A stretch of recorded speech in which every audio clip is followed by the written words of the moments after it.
I'm very happy to talk today, about something that is very close to my heart. And I would like to invite all of you to come with me on a journey from the small self to the big self, on a journey to find out what we mean with the title that awakening to timeless being is not enough. I could imagine that many of you have an idea why this title could make sense, and others probably have not. And I want to try to take you on a journey to liberation in the end. And I would like to encourage you to be very aware over the next hour or hour and a half that liberation is actually always possible. So if we sit here together and I will talk, you will listen, and then we can go into a conversation. I find it very, very important to stress the point that we don't have to wait for anything to happen, because liberation, enlightenment, awakening is always, always, always possible. There is no path needed. It can always happen. And it has to do with our commitment to wanting to be liberated, and with our belief that we can and that we are worthy. And it has to do with grace, the grace of the Guru, the grace of Spirit, the grace of God. So that being said, we want to go from our limited ego selves, small selves. And I want to say a few words later about what we mean by ego. In our context here, the context is evolutionary enlightenment. The context is Andrew Cohen's teaching of evolutionary enlightenment. And this is what I will try to convey tonight. So the journey will go from the limited ego self to a liberated experience in two different ways. One in the timeless being of our true self, and a second liberation, if we can say that, in becoming, in creating, in being active, in connecting to life. And let's see how we can build up to these insights, and I hope that we can have active, real experiences about these awakenings, and start to understand why I will stress the point over and over that it is important to see the awakening to being as a distinct awakening from the potential awakening to becoming, to the urgency and creativity of life itself. But let's start with our normal condition, if I can say that like this. Let's start where we all normally start, in our small little selves, busy with our own stories, busy with our own problems, challenges, but also busy with our plans, our convictions, our securities, our beliefs, our visions for the future. But we normally live in this world of our small selves that is limited and a little bit in a box, and is very distinct from other people's small self or ego self. So we kind of live in a cocoon, and this cocoon is built up over our lifetime from genetic influences, from education, from our parents, from experiences that we had. So we have built up a whole bag of ideas about ourselves that we normally carry around, and that is more often than not the base on which we take decisions, on which we act, on which we react to the world. Or in other words, we are a bunch of conditionings that respond and react to the world every single minute, every single second, again and again. And more often than not, this image of our small self is also full of struggles, full of fears and doubts. Doubts about ourselves, doubts about the world, doubts about our self-worth, self-esteem. More often than not, we have a negative relationship to this small self, to our existence. Or, and that's as bad, we have an exaggerated relationship to our small self. We feel like we are better than, different than, more than other people. But however we see ourselves, be it as we see ourselves as smaller, less than, less worthy than others, or bigger, more worthy than others, both are expressions of separation, both are expressions of separateness and of living a life in this small cocoon of our built up persona that we call our name. And all these conditionings, all our experience over a lifetime keep us stuck in the limited ego perspective. And then at one point, and I guess everybody here in this group of 30 people has come to the moment where we feel like we want to get out of that prison. There must be a way, there must be a possibility to get out. And then, for all kind of reasons that we don't have to go into right now, we begin our spiritual path. We begin our path to liberation. And very often this path starts with meditation. And there is this idea in a small self that meditation can help me to relax, that can help me to deal with the stress of my daily life.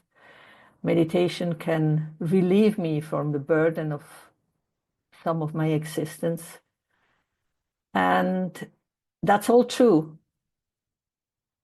But it's in the end not the goal of meditation. All religious traditions tell us that meditation can bring us to a place in ourselves that is always already liberated. It's a place in ourselves that is always already free. And if we take meditation seriously, then we can start to experience this part in ourselves that is already liberated and free. And we can allow ourselves to sink into this recognition. And we can try it here and now. We can just sit quietly still and move our focus from the busy mind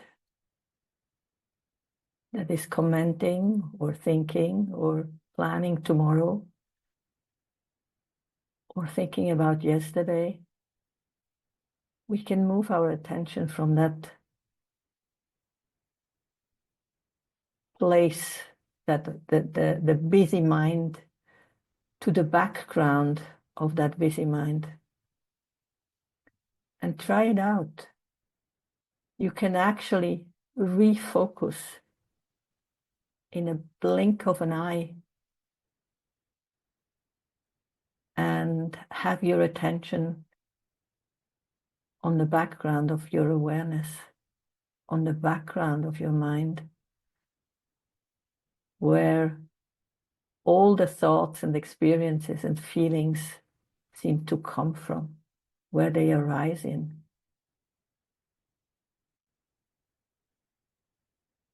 And when we find that place,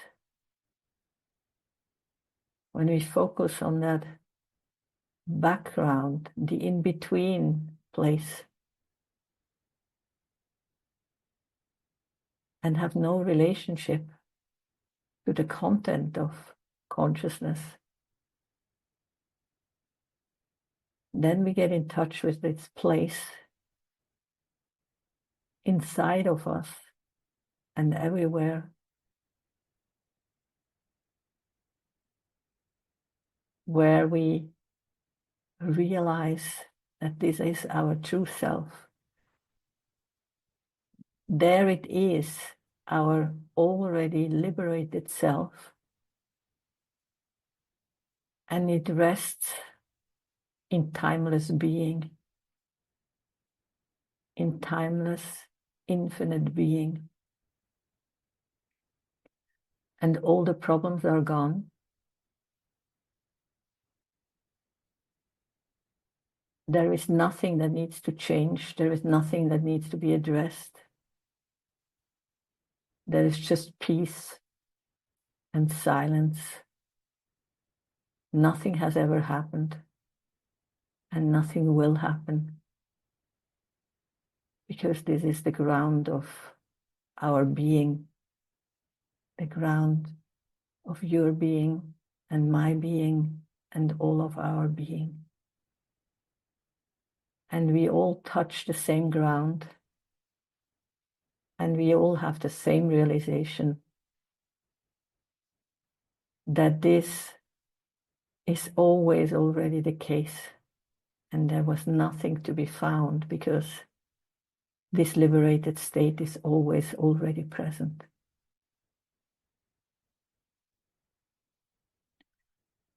And when we go deep into this state of being, when we allow ourselves to rest in our true self, we can sink deeper and deeper. And we come to a point where we feel like, I don't need anything else. I don't want to come back. And that's absolutely beautiful and wonderful, and is for sure the strongest source that we can have access to.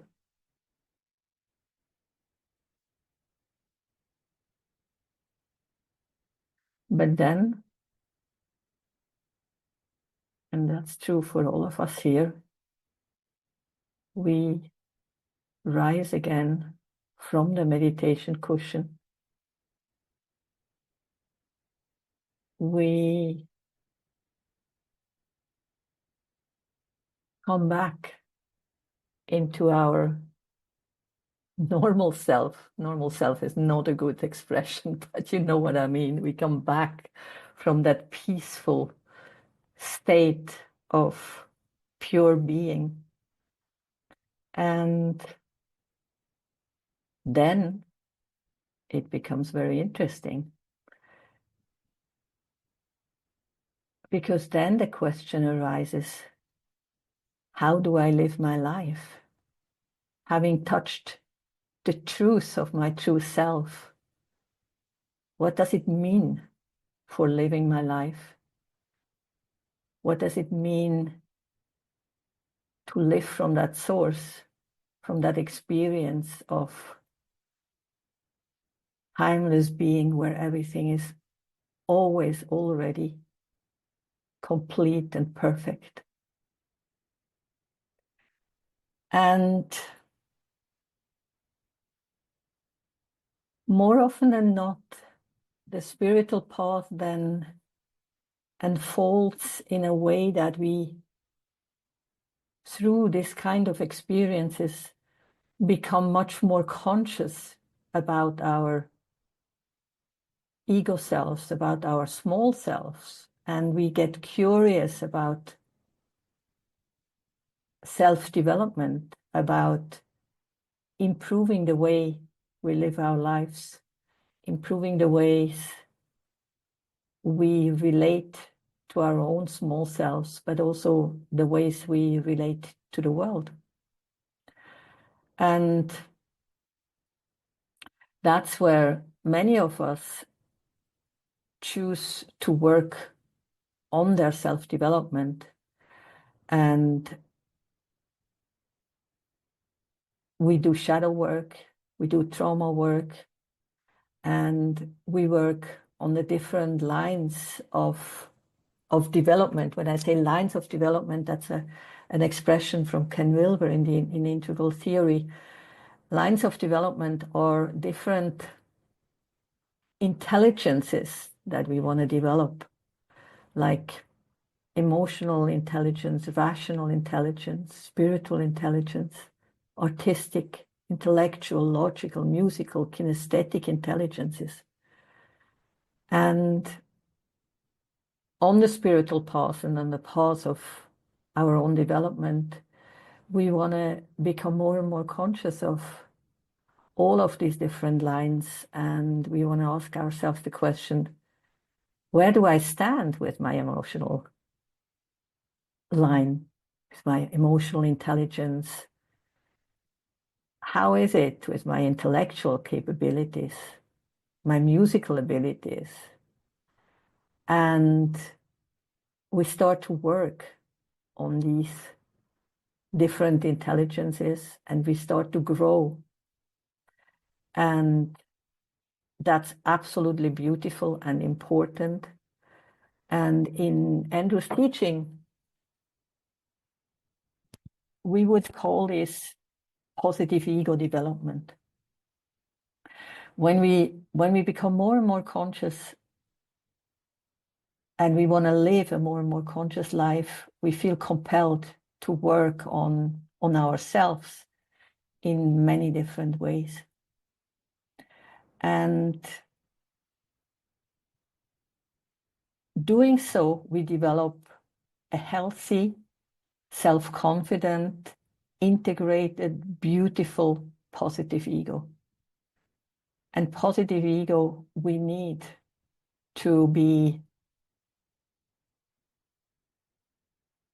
active in the world. We need to make sense in the world. We need to be in service of the world. Without a well-developed positive ego, we cannot be of service. We cannot be an instrument for God, for spirit.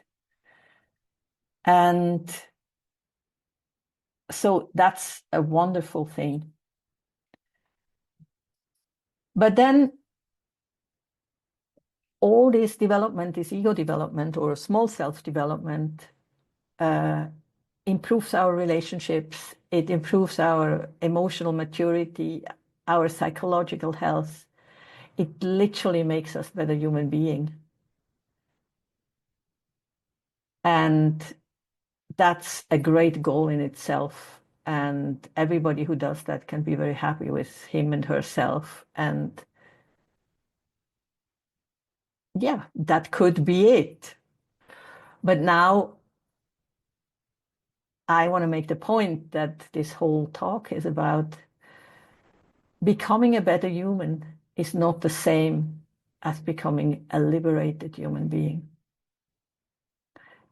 Again, improving ourselves doesn't mean we liberate ourselves. Now, I hear many people say, no, the liberation is in the being. It's in my true self. It's in the timeless perfection of my true self, of the being state. That's where the liberation is. That's where the absolute lives. That's where God lives.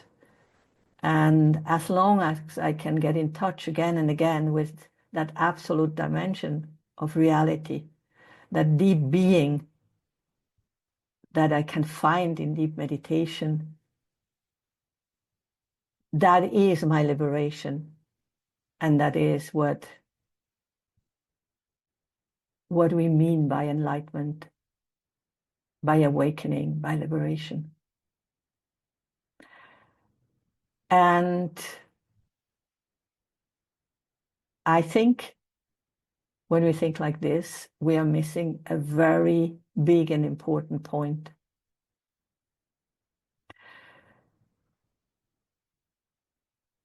We miss the true non-duality of being and becoming. We miss the realization and the awakening to the life force itself. And I want to make this very clear here. I believe that there are two different awakenings, two different enlightenments, if we can put it like this, possible for all of us. One is to our true self, to the timeless being, but there is a second awakening that is as powerful and as liberating. And this is the awakening to becoming, to the life force, to the evolutionary impulse, as Andrew calls it, that drives all of creation. And the evolutionary impulse is an absolute force. It's not a relative force, it's an absolute force. As the ground of being is an absolute place without limits, the evolutionary impulse is an absolute force that drives, has driven, and still drives the creation of the universe. And when we awaken to the evolutionary impulse, when we awaken to this force, this life force that always leans into the future, then it lights up our positive ego in the most beautiful way. So I like to think about the awakening to becoming, or the awakening to the evolutionary impulse, as a surrendering of our ego to the evolutionary impulse, to allow it to shine through our positive, well-developed, beautiful positive ego, and animate it and make it shine and make it available to be of service for the world. So, as you could probably hear, as much as in being, all the traditions talk about surrendering the ego so that the true self can come into the foreground. In the same way, we want to surrender to the evolutionary impulse, to the God impulse. The ego surrenders to the God impulse and, when it works, merges with it and arises on the other side as the authentic self, as Andrew calls it. The authentic self is in the end nothing else than the positive ego, the well-developed, beautiful ego, animated by God and surrendered to God. And what is so beautiful when we can experience this is that on the other side of this surrender to the God impulse,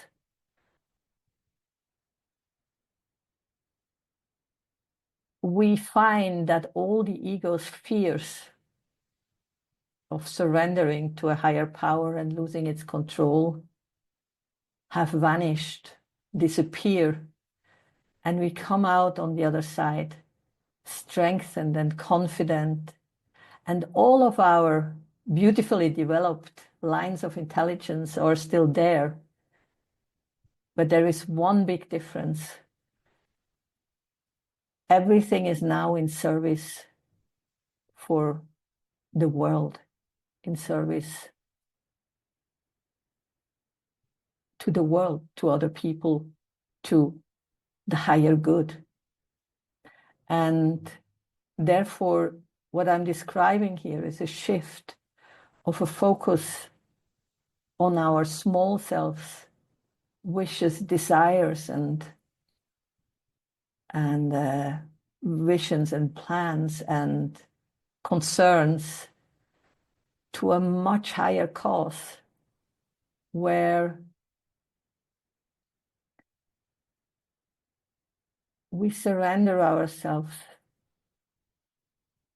to God and we say, thy will be done and not mine. And doing so, and this is very important to realize, doing so, we become God. We become the creator. We merge with this life force that is animating the world.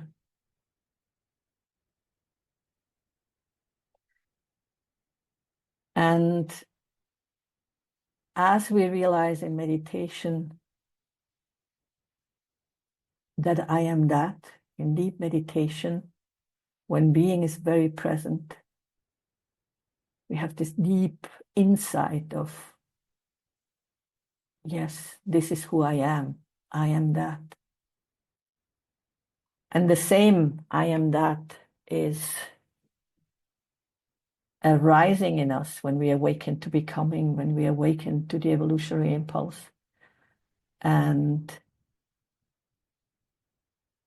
we give ourselves fully as an instrument, as a vehicle for the evolutionary impulse to act through us, as us. And again, we realize, I am that.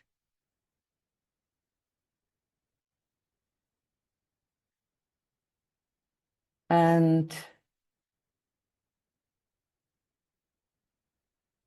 when we do so, life becomes full of purpose, meaning,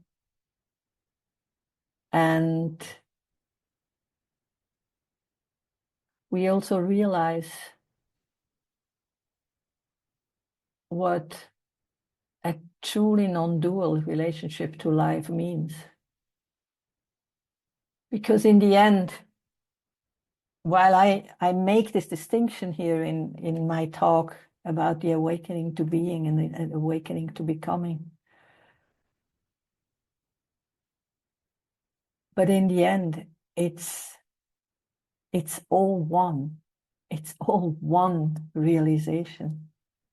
The realization of the timeless being that we always already are, and the realization of the urgency of the evolutionary impulse to create, to move forward, to take the next step, to become more of everything, more intelligent, more compassionate, more good, more beautiful, more true.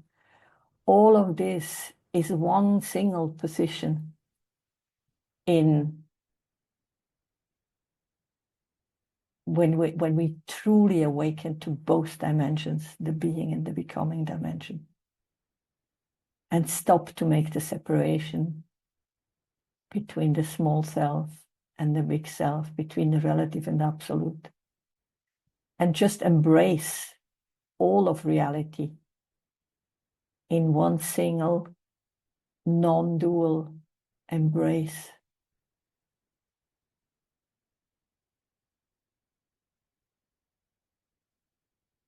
And what is interesting is when we get in touch with both these awakenings, it also gets so evident how important our role is, and not important in an egoic sense, but important because we feel, we know, we see that we are part of one single creative process that is going somewhere, that wants to create, that wants to improve, that wants to become better. And we see ourselves as an instrument for that. But then I want to emphasize strongly, this is not an escape. This is not kind of a utopian vision that is somewhere far out there in the future. But what we realize when we are in contact with these forces is it's always about responding to life in the here and now, in the present moment, and into the next moment. So what I'm advocating here is not something like spiritual bypassing or kind of having this vision of a fully transcendent whatever, and then everything is good and perfect. What I'm advocating is to wake up to both being and becoming, and then look and be attentive and aware what needs to happen in your life, in my life, in our collective, in the next moment and the next moment and the next moment. This is a path of responding to reality as it is. Remember Andrew's third tenet says, face everything and avoid nothing. The reason is that we always want to see reality in every moment as it is, and we want to respond appropriately by giving everything we have into the next moment, and doing so co-create the future of the universe, the future of humanity, and our own future. We haven't disappeared in this process. We are still there.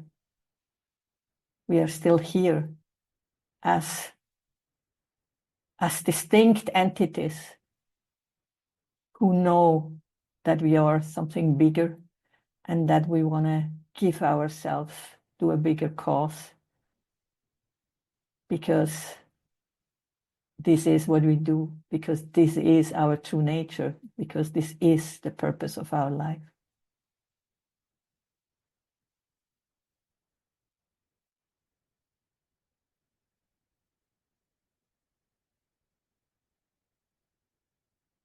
So,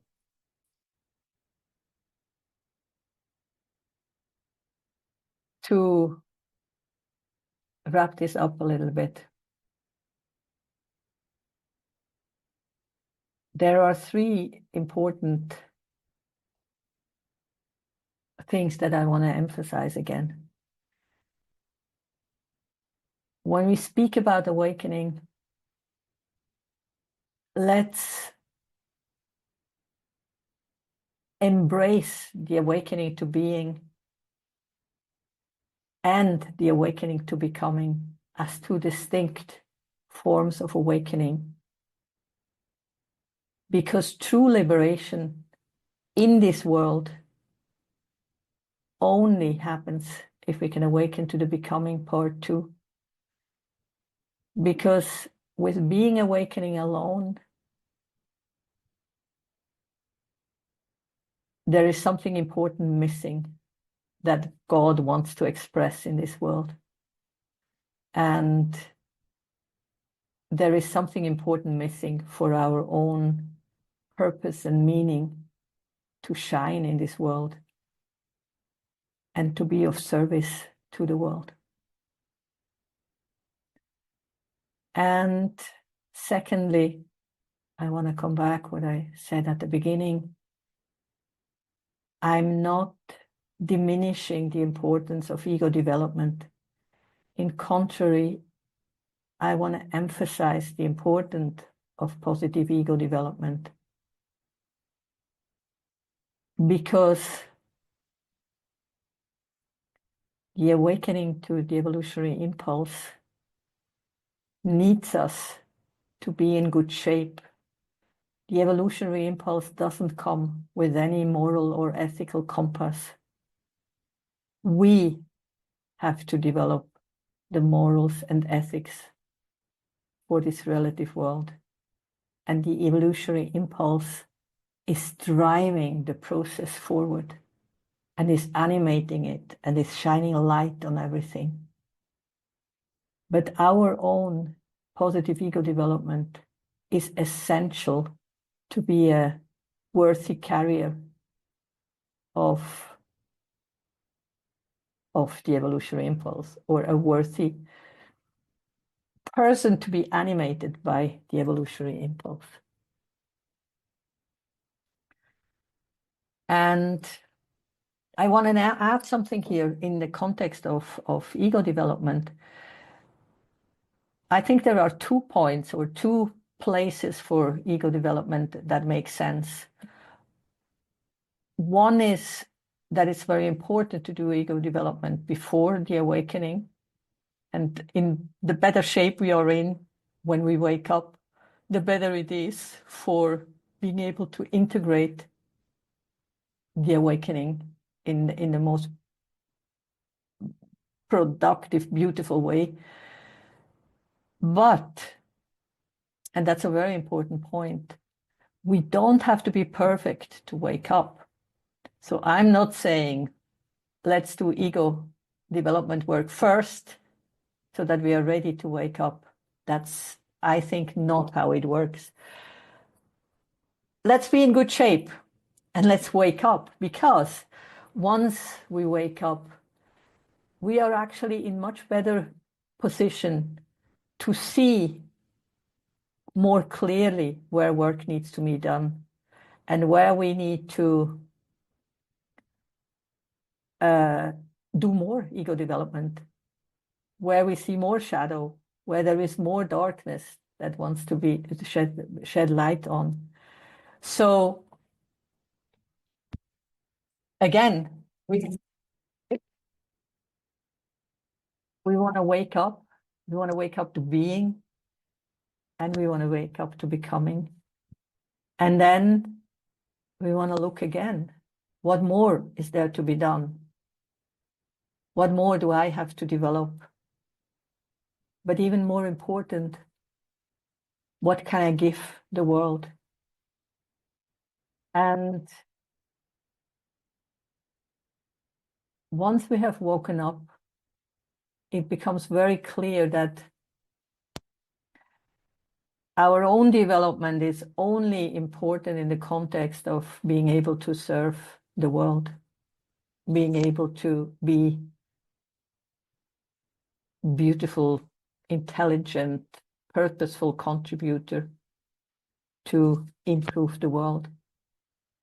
Ego development loses the self-importance and needs only addressing when something is in the way of us being fully available to be in service to the world.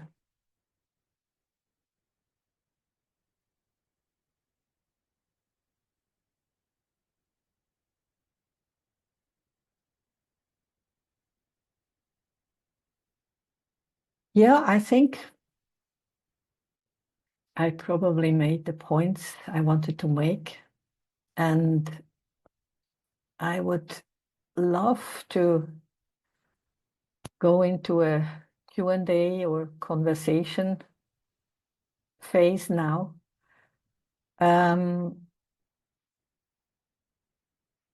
If you don't mind, I would appreciate if you could write your questions or comments in the chat box, and then we can probably together go a little bit deeper into these questions, and I will also try to address your questions or whatever comes up for you.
So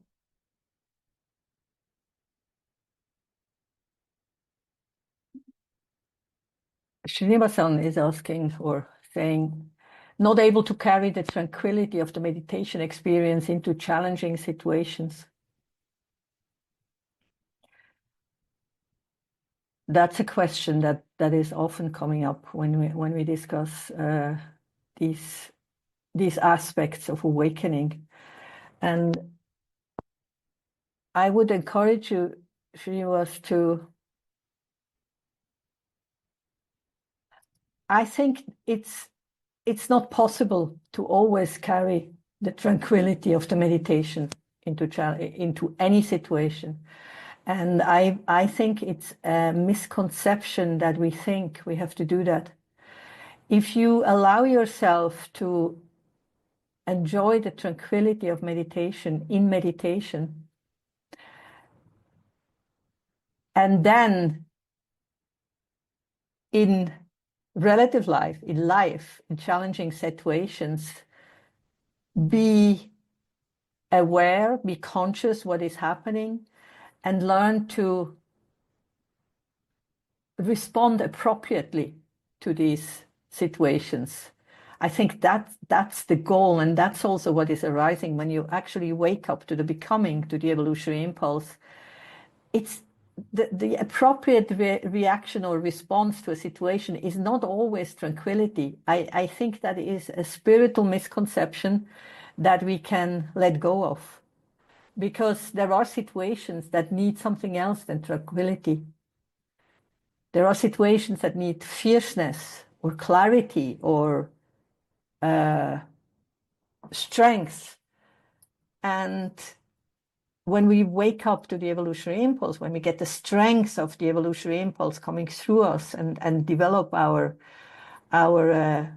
best authentic selves, then we learn to respond to situations, life situations, in the most appropriate way for the moment, whatever that means in any given moment.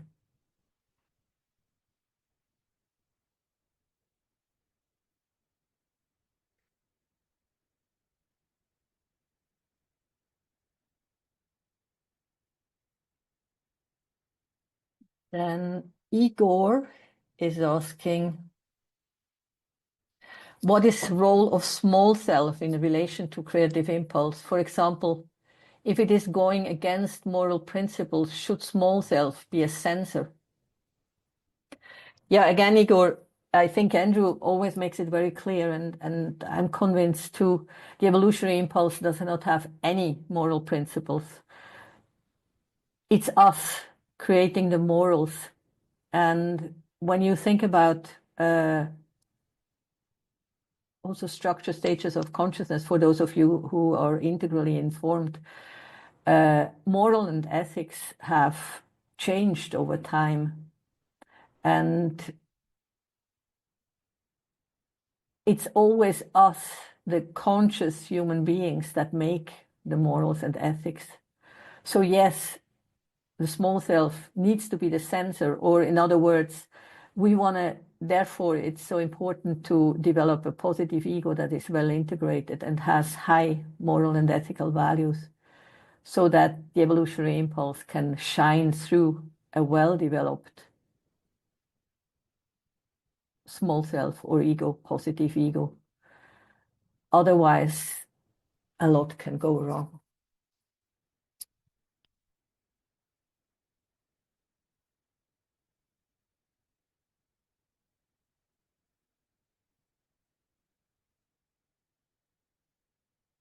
Then Stefan is saying, hi, Daniela, I have a question about the I position as a separate person, while the divine or God is one without a second.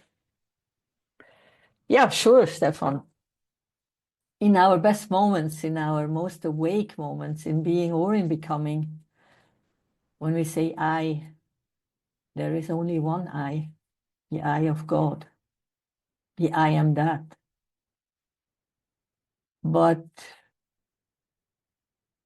I think we can honestly say not all of us are all the time exactly there, no?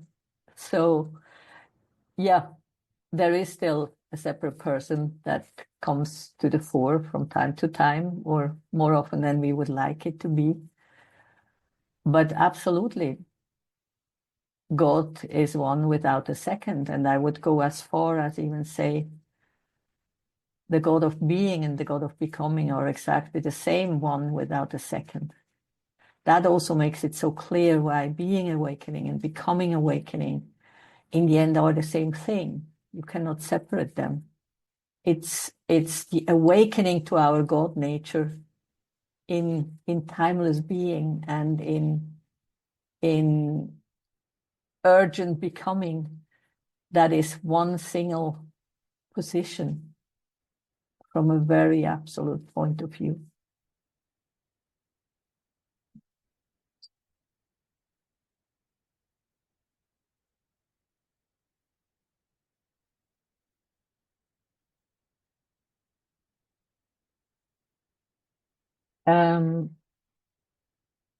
Sadashiv, could you say a little bit more? You are asking, how do I go about determining my duties to rest outside my family?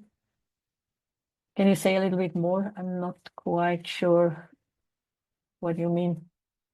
Wait, I can actually open your microphone.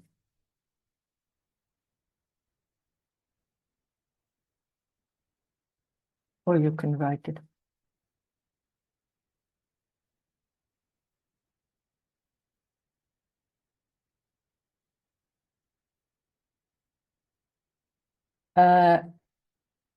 Then the next question is from BY. The difference between theory of everything versus evolutionary enlightenment in responding to situations with manifest forms. When you say theory of everything, you mean Ken Wilber's theory of everything? Yeah, Daniel. Yes, okay. I don't think there is a big difference between Wilber's theory of everything and evolutionary enlightenment in terms of the situation with manifest forms, because as I tried to explain, we are living in the manifest forms here and now. Our ashram here, our online ashram, is called Manifest Nirvana. So we are always dealing with the manifest forms. And we want to do that in the most awake, enlightened, and developed way.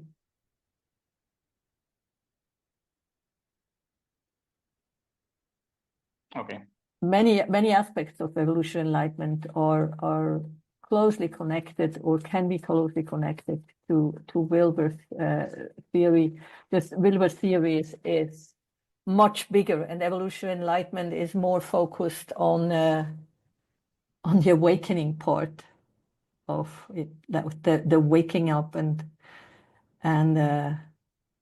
yeah, that's probably the difference. But I wouldn't reduce it to that, because evolutionary enlightenment is a full teaching to live a purposeful, well-developed, beautiful life, and not to escape from life or from manifest forms.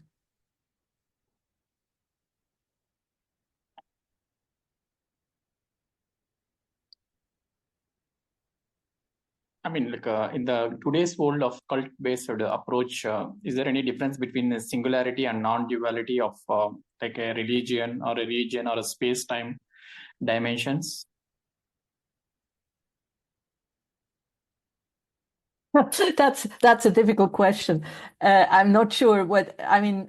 These words can mean so many things. What I can say is that evolutionary enlightenment points to a truly non-dual embrace of life, of being and becoming, of unmanifest and manifest reality, and of our ability to act in the world from that non-dual perspective as good as we can, knowing that it never will be perfect, because nobody here in this relative world is perfect.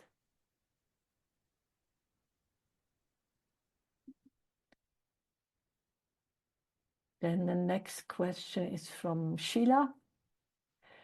Is the purpose to get focus off of oneself? How to find the true purpose? Yes, the purpose is to get focus off of oneself. And I would go one step further. I would even say the initial purpose of the spiritual path, as we understand it here, is our liberation. Like, it starts very personal. It starts actually with the focus on oneself, because we want to become liberated human beings. We want to wake up. We want to become enlightened. But once we have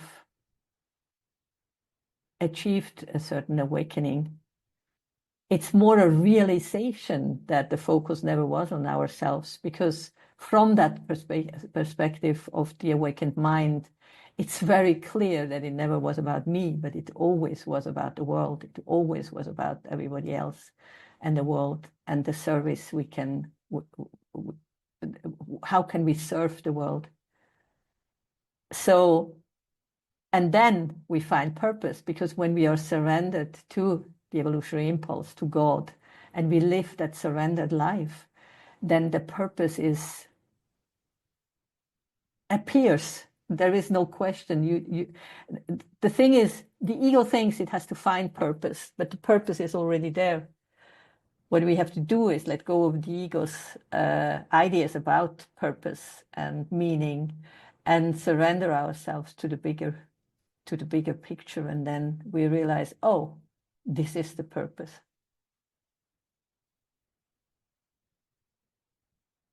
Make sense?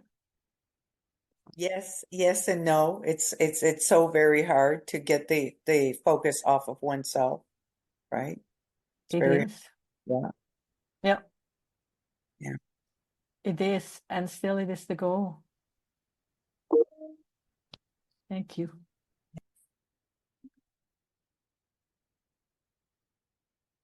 Then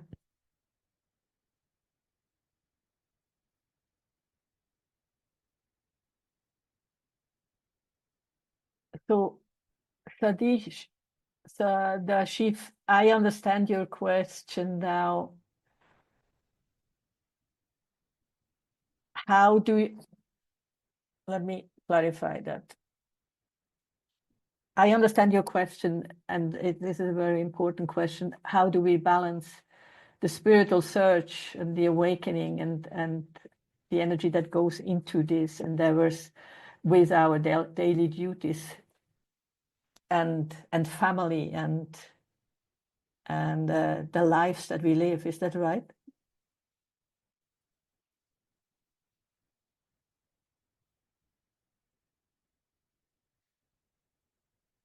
I assume that this is what you meant. And it's a difficult question. I'm very aware. And it's a question that often comes up.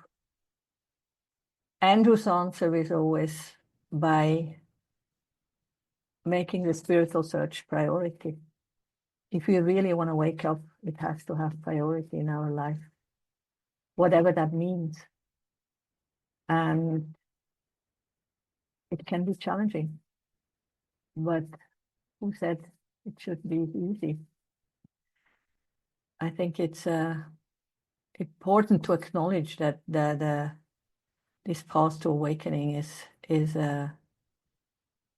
asking everything from us, and therefore it's sometimes probably not easy to juggle all our different duties.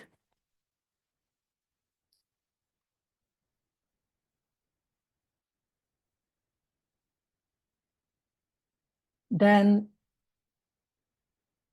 Srinivas is asking, hi Daniela, sometimes there is laxity in dealing with mundane matters after reeling in ecstasy of meditation, almost like not giving mundane things the importance they deserve. How do deal with this? Yeah, Srinivasan, that's exactly the point I try to make with encouraging all of you, all of us, to allow the possibility that awakening and the ecstasy is also possible in the daily dealings, in the becoming life, in the relative world, in the life we live outside of meditation. I think it's good to contemplate like the possibility that what I'm saying here could actually be true, that the ecstasy of meditation could be even more ecstatic in becoming when we wake up to the evolutionary impulse. And because you are right, the meditation has a strong pull towards the silence and the peace and the timelessness of our true selves, and that's beautiful. And therefore, so many people went into caves and were just sitting and pondering their true self. But in our world, where we are needed, where awakened people are needed to help to change things, when we can awaken to the becoming part, then the ecstasy can actually be felt in how we live our life and in the purposefulness of living our life. True. I think I agree, and there are times when I'm able to carry the energy into the mundane activities, and it seems pretty effortless. In fact, there is efficiency as well in doing some of those mundane activities. Mm-hmm. There are times when it does not happen, and I think it's probably just a matter of a change within where. If there is if I'm not able to pay attention to those mundane things, I probably just need to look at myself, look at whatever is coming up, basically, as to Yeah, why is exactly. it coming, Yeah. and maybe it resolves itself.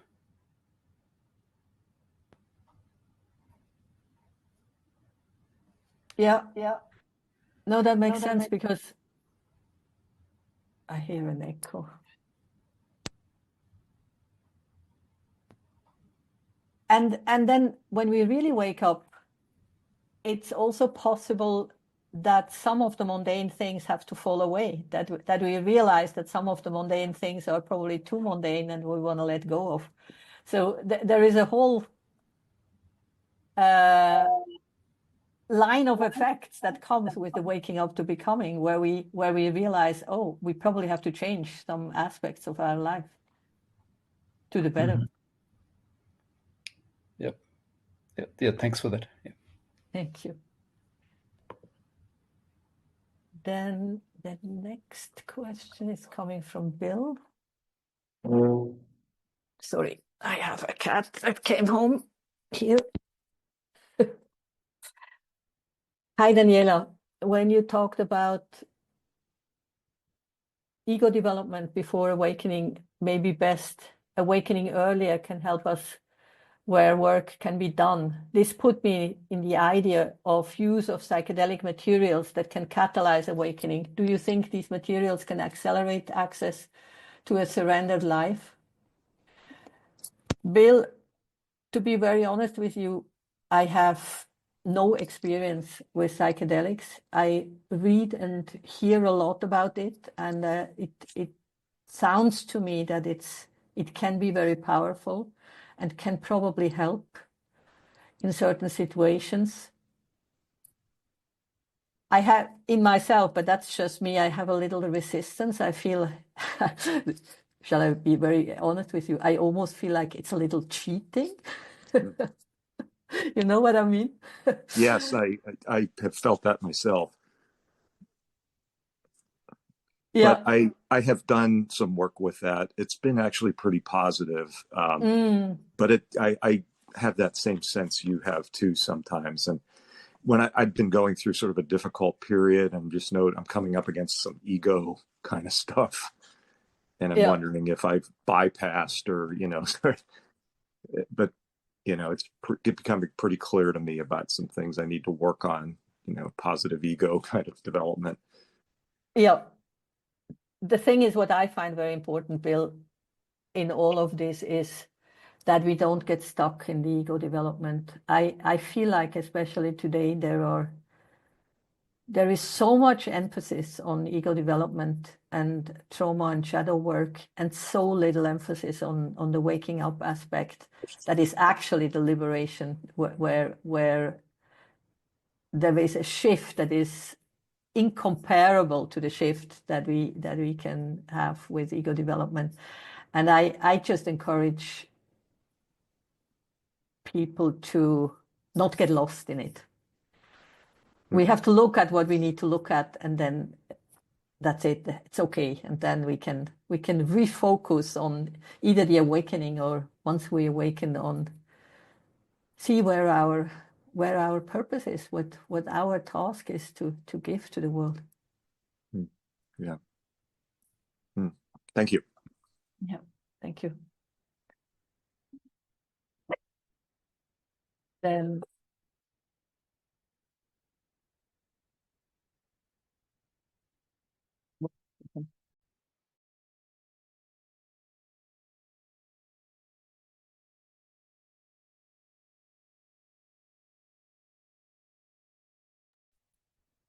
the next question is from Pramod. From a previous shared view of ego cessation leading to attainment of the absolute, to now embracing the ego in a positive context and consciously developing attributes for the becoming, this flips the traditional view entirely. It's also interesting to note how the being enlightenment does not by itself serve when acting out in the world, and the conscious becoming process presents a promise to realize the fuller potential of the human form in exciting and significant ways. This is just a sharing of what came up. Yeah, I agree with every word, Pramod. That's exactly how it is. It shatters traditional views. What I want to emphasize, though, I agree with everything you say, and I'm not saying you meant it differently, but there is one danger. The path to awakening, the path to enlightenment, is still a path of ego transcendence. So while I made this point that the awakened evolutionary impulse is falling on a positive ego, while this is true, it's also true that this only happens when we surrender the small self. At least, I'm not even sure how to say that, at least once, but totally and absolutely and unconditionally and doubtlessly. I personally don't believe that the ego ever completely disappears, but the path that we are describing here is a path where ego surrender at one point is the only way to get to that liberated space, or to rediscover the already liberated space that we are. And that's important to keep in mind. It's not, and in that sense, it's not different than the traditional view that speaks about ego transcendence.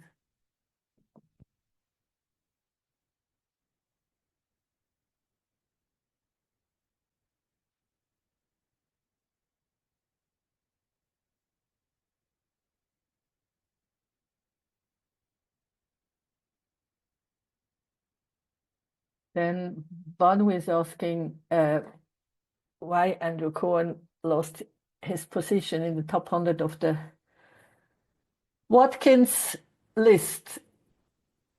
And he's asking if it's due to health issues. No, that was not due to health issues, but he has written a whole book about it. The book is called When Shadow Meets the Bodhisattva. And if you want to know the full story, you can find it on Amazon. When Shadow Meets the Bodhisattva.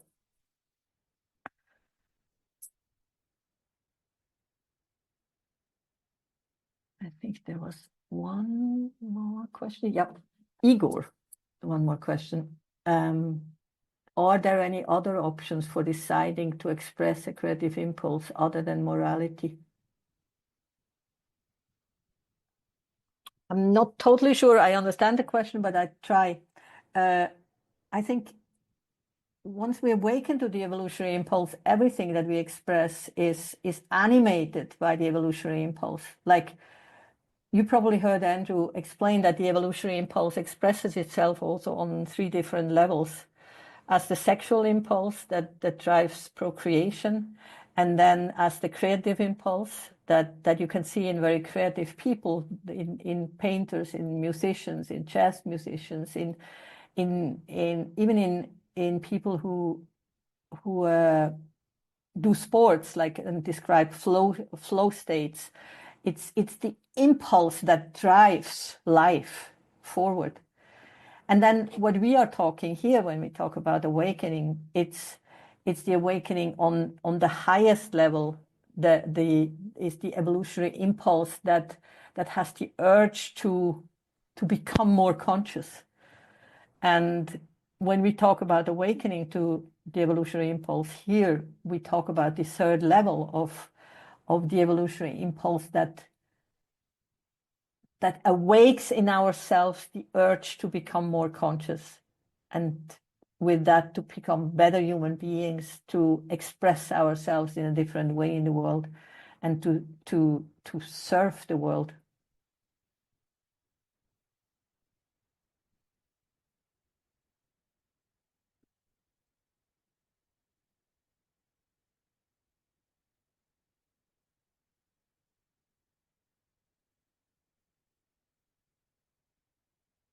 So this was the last question.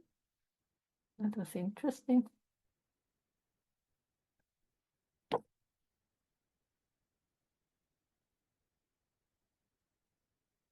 So thank you so much for coming tonight.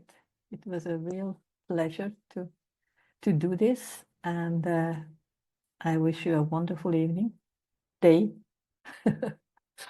wherever you are, and see you soon.